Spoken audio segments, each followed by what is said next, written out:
Sahabat Bantara Sabda yang terkasih, kita jumpa lagi.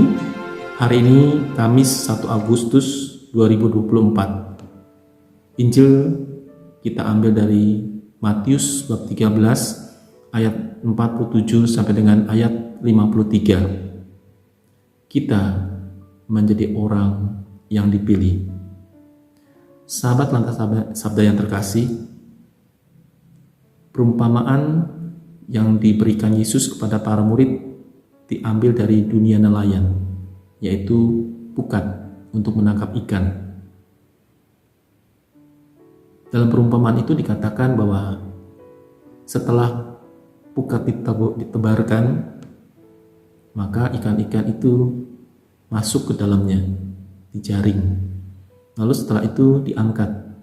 Lalu mulailah para nelayan itu memilah ikan yang baik dan ikan yang tidak baik atau yang busuk, dipisahkan.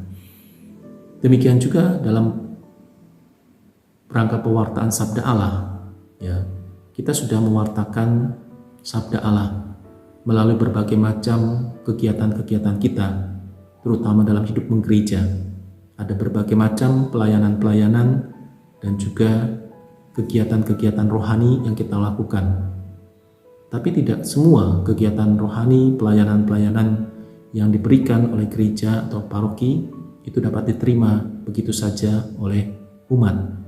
Ada umat yang sungguh-sungguh menanggapi dengan baik ketika diberi pengajaran, pelayanan, pewartaan, tetapi ada juga yang tidak menanggapi dengan baik. Sebagai contoh misalnya, ketika misalnya dibuka pendaftaran untuk komuni pertama, dibuka pendaftaran untuk calon misdinar. Kadang-kadang tidak semua orang menanggapi, entah berbagai macam alasan. Tetapi pewartaan itu tetap disampaikan, supaya dengan demikian warta itu didengar oleh siapapun yang mendengar dan mau menerimanya. Sehingga dengan demikian, dengan warta itu, dengan pelayanan itu diharapkan orang semakin terlibat di dalam kehidupan menggereja.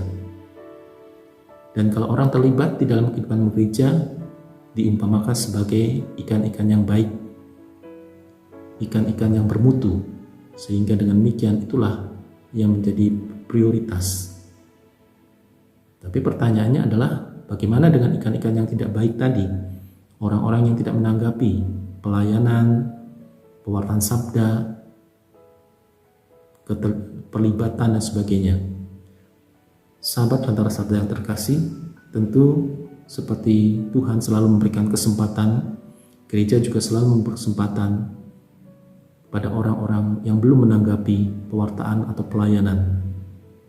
Sehingga dengan demikian harapannya kelak mereka menanggapi pewartaan, pelayanan yang diberikan oleh gereja, yang tujuannya tidak lain tidak bukan adalah untuk keselamatan jiwanya. Dan akhirnya semuanya itu terpulang pada kehendak bebas yang diberikan Tuhan kepada kita sebagai orang beriman. Segala sesuatu sudah tersedia, maka tinggal kita memilih. Apakah kita mau memilih yang baik, yang berkualitas, yang bermutu, atau kita tidak memilih. Tidak memilih pun tidak apa-apa, tetapi ada risiko yang harus kita terima kalau kita tidak memilih. Ada risiko yang harus kita terima kalau kita memilih. Risiko yang harus kita terima ketika kita memilih adalah keselamatan, kebahagiaan rohani, kesejahteraan iman yang kita dapatkan. Tetapi kalau kita tidak memilih, maka kita tidak mendapatkan itu semua. Mungkin kita akan mendapatkannya secara semu yang ditawarkan oleh dunia, yang hiruk pikuk, yang glamor dan sebagainya. Oleh karena itu, sebagai pewarta sabda, kita terus harus melayani, kendati kita sering kali mengalami penolakan. Ya, penolakan itu macam-macam bentuknya. Ada yang cuek, tidak menanggapi, bahkan kadang-kadang menyalahkan dan sebagainya. Tetapi kita sebagai pelayan sabda, kita sebagai orang-orang yang terlibat dalam hidup menggereja, kita terus melakukan hal-hal yang baik. Harapannya hanya satu, orang masuk dalam pertobatan.